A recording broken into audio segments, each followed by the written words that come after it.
हे मेलेलं झाड आहे, झाडाचं खोड आहे. हे आपण जे बोराचं झाड म्हणतो त्याचं हे खोड आहे. आता या मेलेल्या खोडात भरपूर प्रमाणात वाळवी झाली आहे.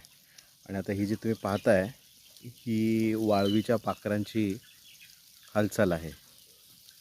केवढ्या प्रमाणात आहेत बघा. वाळवीचं तसं निसर्गात फार महत्त्वाचं काम आहे.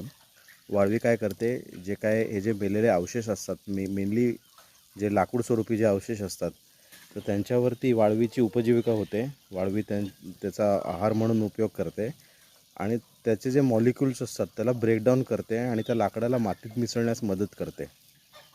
बेसिकली लाकडामध्ये जे सेल्युलोज किंवा जे लिग्निन फायबर्स असतात, कार्बन कंपोनंट, तोच कार्बन कंपोनंट जमिनीत मिक्स होतो आणि जमिनीचं जे कार्बन कंटेंट आहे ते वाढवण्यास उपयोग होतो.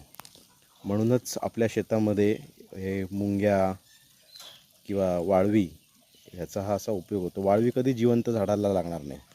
वाळवी ही नेहमी मेलेल्या झाडाला. ही जी तुम्ही खाली बघताय ना, ही बघा, ही वाळवीची अंडी आहेत, बारीक वाळवी आहेत आणि ह्याच अंड्यांचं ह्याच्यातून आता ह्या पाखरांचं रूपांतर झालेलं आहे. पूर्ण हे खोड जे आहे हे वाळवीने पोखरून काढलेलं आहे.